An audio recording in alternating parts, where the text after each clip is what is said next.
Olá pessoal, tudo bom?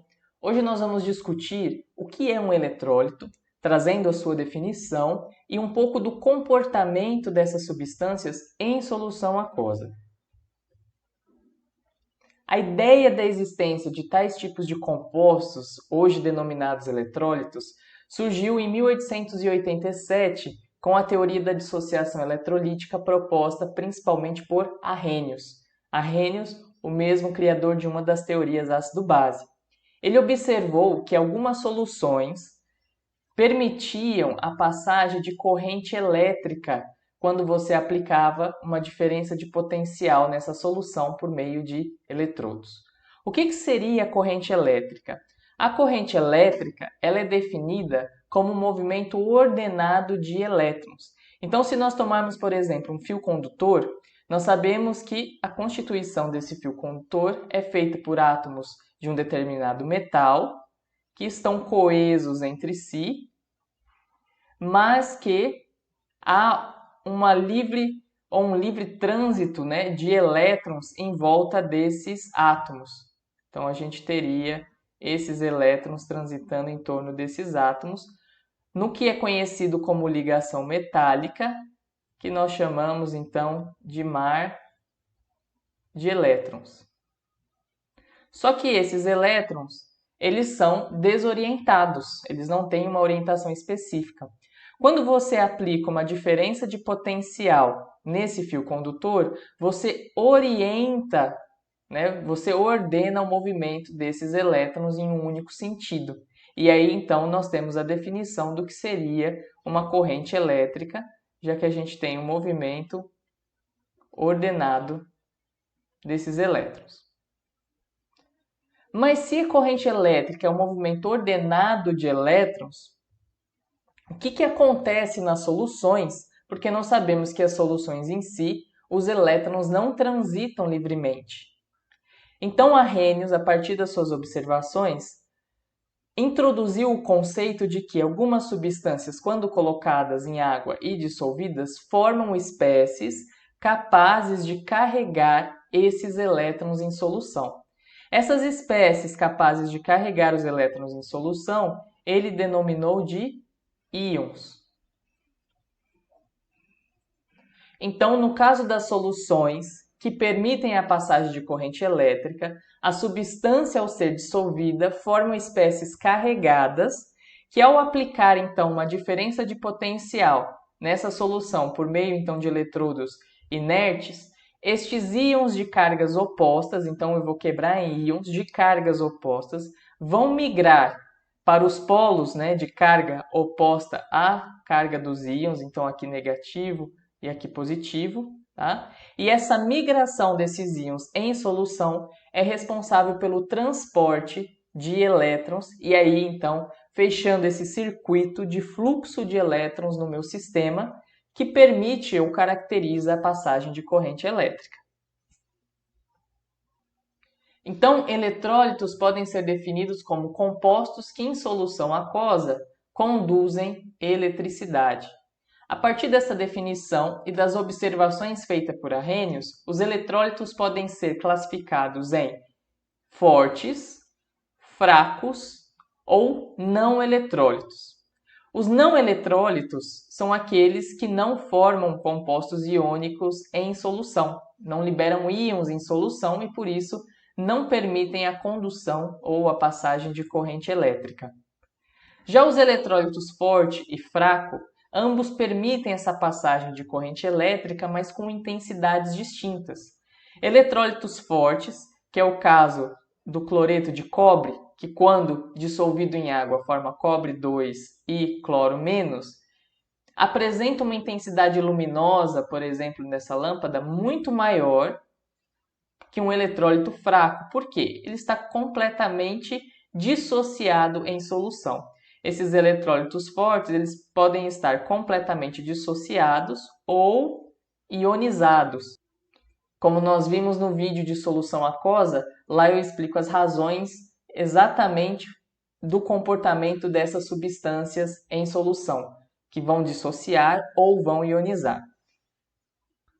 Já um eletrólito fraco é aquele que vai estar parcialmente ionizado em solução.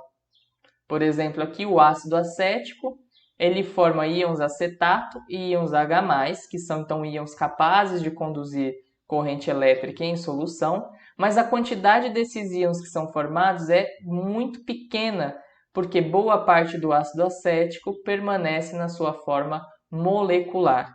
E com isso a intensidade da corrente que passa pelo sistema é menor, caracterizando esse tipo de substância como um eletrólito fraco. Então nós temos a classificação dos eletrólitos em fortes, em que nós vamos entender que eles estão completamente dissociados ou ionizados. Então, completamente dissociados. Lembra que o conceito de dissociação ele vem a partir de compostos iônicos, né, que quando estão em solução dissociam, né? Então eles rompem o retículo cristalino e formam íons em solução. Essa dissociação ela tem que ser completa, então eles estão 100% dissociados. E a ionização ela provém de compostos moleculares, mas que também na presença de água ele vai ionizar, então nesse caso formando o íon H+ e um íon Cl-. Essa ionização também vai ocorrer de forma completa e aí a gente fala que esse composto está 100% ionizado. Os eletrólitos fracos, por sua vez, eles estão parcialmente ionizados em solução. Então, provém principalmente de ácidos fracos, espécies fracas, bases fracas. Por exemplo, o ácido nitroso em solução ele libera H+ e N2-. Mas se eu olhar na constituição dessa solução, eu vou encontrar ainda moléculas de ácido nitroso na sua forma molecular, sem estar ionizado. E vou encontrar uma pequena quantidade de íons em solução. Então, boa parte desses compostos permanecem com a sua forma molecular. Então, a condução de eletricidade ela tem uma intensidade menor por esse tipo de solução. Essa tabela apresenta alguns exemplos de eletrólitos fortes e fracos. Dentre os eletrólitos fortes, nós temos os ácidos inorgânicos, como o ácido nítrico, o perclórico, a primeira ionização do ácido sulfúrico, as bases fortes, que são as bases dos metais alcalinos e alcalinos terrosos, e a maioria dos sais, quando solúveis em água. Os eletrólitos fracos já correspondem a alguns ácidos inorgânicos, ácido carbônico, bórico, o fosfórico. A maioria dos ácidos orgânicos são ácidos fracos. A amônia e a maioria das bases orgânicas são bases fracas. Haletos, cianetos e vários outros compostos. Obviamente que há uma gama de compostos que podem ser classificados entre fortes e fracos. Aqui são os exemplos mais comuns. Então, de forma resumida, nós temos que o comportamento das substâncias em solução. Nós temos o soluto, quando colocado em solução, se ele for um composto iônico, for solúvel em água, ele vai dar origem ao que nós chamamos de eletrólitos fortes, pois vai formar íons em solução. Nós teremos dentro dessa solução 100% de íons provenientes desse composto iônico. Se for um composto molecular, nós temos que a maioria dos compostos moleculares não são eletrólitos, pois não formam íons em solução. Quando esses compostos moleculares, então, formam íons em solução, nós temos a classificação deles entre os ácidos fortes, que também estão completamente ionizados em solução, formando os eletrólitos fortes, e nós temos os ácidos e bases fracos, que estão parcialmente ionizados em solução, então nós encontramos na solução íons e essas espécies ainda na sua forma molecular. Para entender o comportamento dos íons em solução, vamos apresentar aqui brevemente um histórico do estudo desse tipo de solução. Em 1883, Arrhenius apresenta em sua tese de doutorado as primeiras observações de que algumas soluções conduzem corrente elétrica. A sua tese não foi muito bem aceita pela academia, embora ele tenha conseguido o seu título de doutor.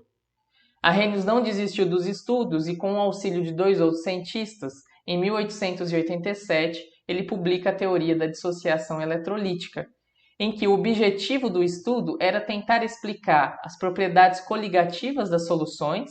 Essas propriedades coligativas se tratam do abaixamento do ponto de fusão, aumento do ponto de ebulição e assim por diante. Além disso, ele queria entender a condutividade elétrica dessas soluções.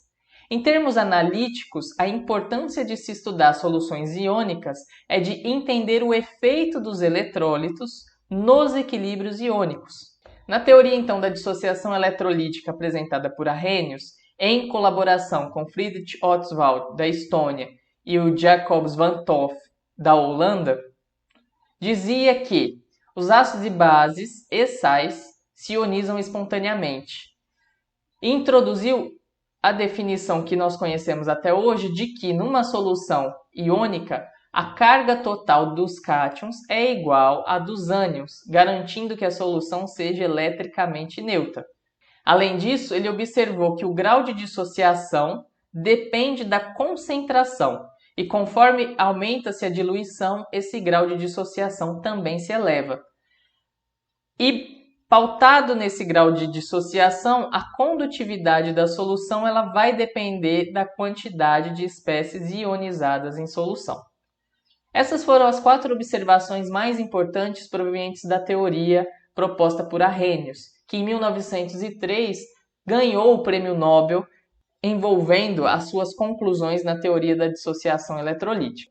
No entanto, a teoria de Arrhenius começou a apresentar algumas falhas em explicar o comportamento dos próprios eletrólitos fracos, como por exemplo, juntamente com a lei de diluição de Ostwald, que permitiu o cálculo das constantes de ionização de ácidos, eles observaram que as constantes não eram tão constantes assim, apresentavam variações no seu valor em função da concentração. Como explicar este comportamento? Além disso, como explicar também o comportamento dos eletrólitos fortes quando estes eram diluídos? Se nós assumimos que eletrólitos fortes já estão completamente ionizados em solução, como então que a diluição afetaria esse processo de ionização ou o grau de dissociação dos eletrólitos fortes? Essa limitação da teoria de Arrhenius vem porque, na sua teoria, ele trata as soluções iônicas como se fossem soluções ideais. Brevemente, a gente tem que entender que soluções ideais são aquelas soluções que os seus constituintes não apresentam interação entre si. Então, você tem uma solução composta por íons, que são espécies carregadas, mas que não interagem entre si. Essa é a consideração na teoria de Arrhenius. E nós sabemos que as soluções reais são aquelas que as espécies envolvidas nessa solução, carregadas ou não, têm uma interação entre si devido à diferença de carga ou à igualdade de carga. O que eu estou querendo dizer aqui é que numa solução iônica nós vamos ter uma interação entre os íons de repulsão e de atração eletrostática devido à diferença de carga destes íons, o que não foi considerado na teoria de Arrhenius. Outra questão é que ele desconsiderava o papel do solvente, como se o solvente não tivesse nenhuma participação nesse processo de diluição. Nós vimos no vídeo anterior sobre solução aquosa que a água, ou o solvente em si, ele participa do processo que nós chamamos de solvatação. E ele forma uma esfera de solvatação por interagir com essas espécies iônicas. E auxilia principalmente no processo de ionização e dissociação desses compostos. Rapidamente, nós observamos a partir da força elétrica entre os íons presentes em solução que a força de interação entre os íons vai depender da carga e vai depender aqui da constante dielétrica do solvente. Então, o solvente participa nesse processo. Quanto maior a constante dielétrica, menor é a força de atração destes íons. Quanto maior a carga dos íons, maior a força de atração destes íons. Então, nós não podemos considerar as soluções iônicas como soluções ideais.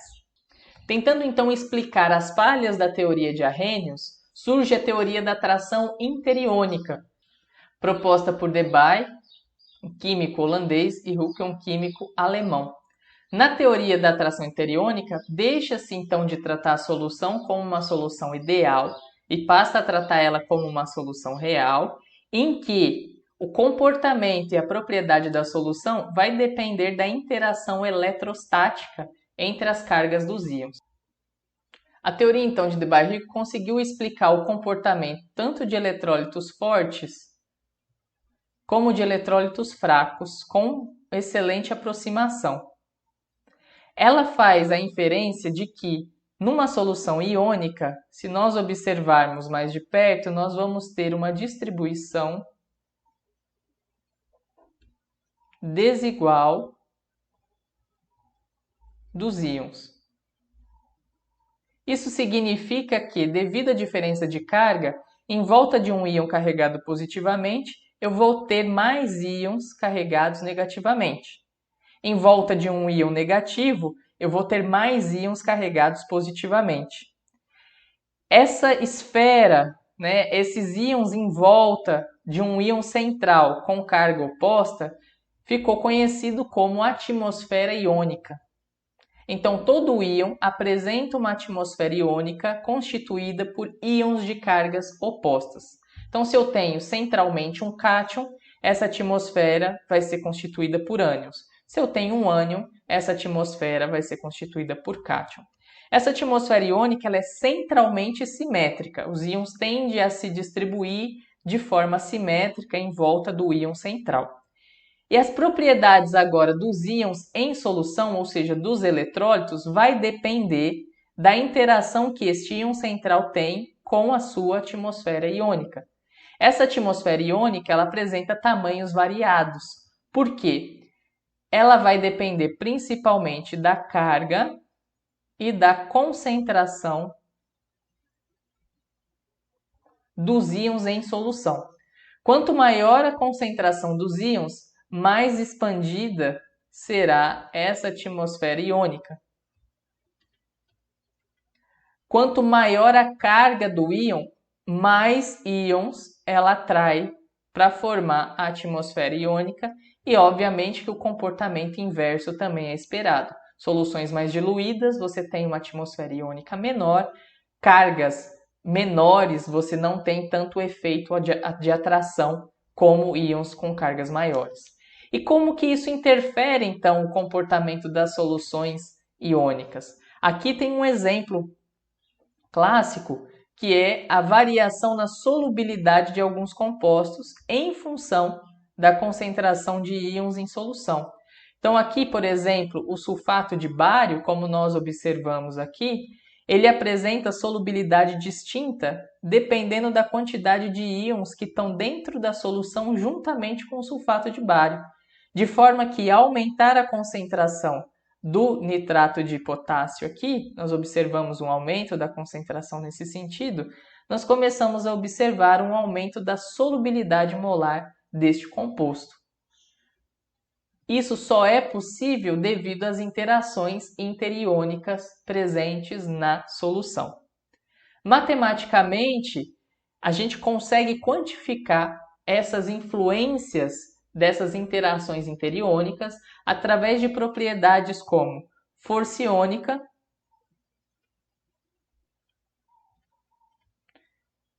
e a atividade destes íons. Essas grandezas serão abordadas num próximo vídeo. A ideia principal aqui foi apresentar a definição do eletrólito e trazer um histórico de compreensão do seu comportamento em solução aquosa. Até mais!